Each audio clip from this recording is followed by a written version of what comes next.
दरअसल नसरल्लाह की मौत से पहले इजराइल की सीक्रेट तैयारी में हिजबुल्लाह के पेजर और वॉकी टॉकी ने बड़ी भूमिका निभाई थी, लेकिन इजराइल ने वहां तक अपनी पहुंच बनाई थी, जिसे लेकर बेहद सनसनीखेज खुलासा हुआ है।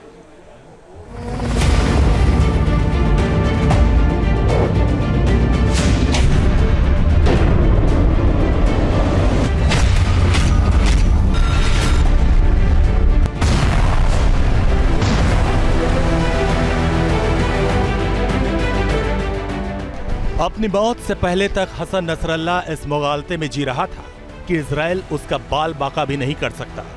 मुमकिन है कि 18 साल पहले 2006 में इजराइल के खिलाफ मिली एक मामूली जीत ने उसके अंदर झूठा भरोसा पैदा कर दिया। इजराइल नसरल्लाह की मनोवैज्ञानिक कमजोरी को भी ट्रैक कर रहा था और इसका ट्रेलर उसने 17 सितंबर को बेरूत में पेजर ब्लास्ट के साथ दिखा दिया।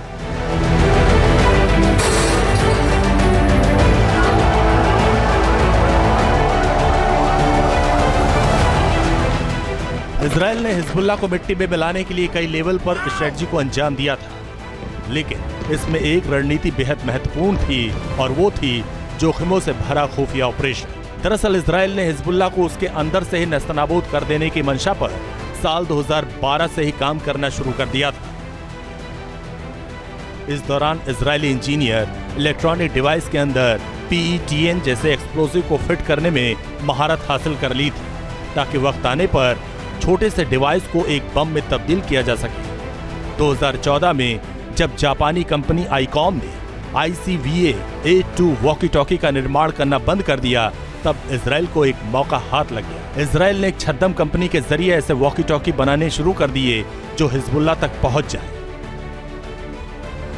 साल 2018 में मोसाद की एक महिला इंटेलिजेंस ऑफिसर ने पेजर बैटरी में एक्सप्लोसिव फिट करने का प्लान तैयार कर लिया। हालांकि उस वक्त हिजबुल्लाह के आतंकी स्मार्टफोन का इस्तेमाल कर रहे थे, लेकिन इजरायली अफसरों ने सोशल मीडिया पर बॉट्स के जरिए हिजबुल्लाह और ईरानी के अंदर ये खौफ पैदा कर दिया कि इजराइल स्मार्टफोन को हैक कर सकता है। इसके बाद हिजबुल्लाह अपने लड़ाकों और समर्थकों के लिए पेजर की तलाश करने लगा। भनक लगते ही इजराइल ने पेजर बनाने वाली ताइवान की गोल्ड अपोलो कंपनी को टारगेट किया और बुल्गारिया में मोसाद के एक फ्रंट कंपनी तैयार कर गोल्ड अपोलो से पेजर बनाने का लाइसेंस भी हासिल कर लिया। मोसाद के एजेंट्स ने हिजबुल्लाह को फंसाने के लिए पेजर की बैटरी का प्रमोशन किया और ऐसा जाहिर किया कि इसकी बैटरी दूसरी कंपनी के पेजर से ज्यादा चलती है। हिजबुल्लाह इस झांसे में आ गया और फिर मोसाद की बुल्गारिया वाली फ्रंट कंपनी ने हिजबुल्लाह को डिस्काउंट पर एक्सप्लोसिव फिट पेजर को बेचना शुरू कर दिया। हालांकि इस दौरान हिजबुल्लाह के एक टेक्नीशियन को वॉकी टॉकी में एक्सप्लोसिव होने का शक पैदा हुआ। इसे देखते हुए इस साल 11 सितंबर को हिजबुल्लाह ने पेजर ईरान भेजकर जांच कराने का फैसला किया। मोसाद और इजरायली सैन्य अधिकारियों के कान खड़े हो गए कि इससे पेजर वाली प्लानिंग का खुलासा हो जाएगा।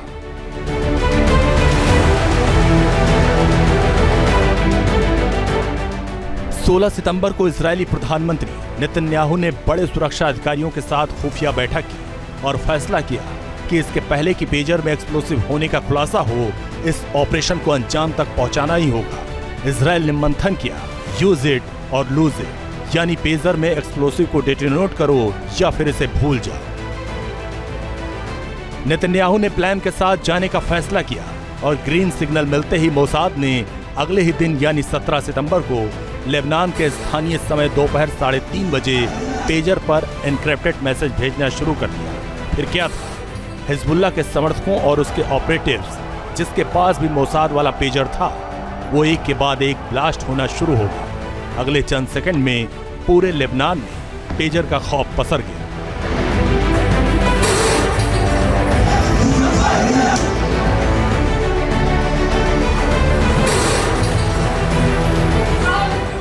पेजर के ब्लास्ट होने के लिए 2 बटन एक साथ दबाने थे।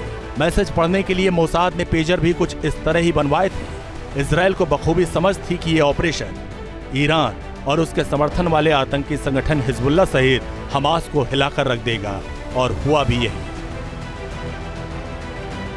Team news nation. News nation अब व्हाट्सएप पर खबरों की ताजा अपडेट के लिए न्यूज नेशन के इस QR कोड को स्कैन करें।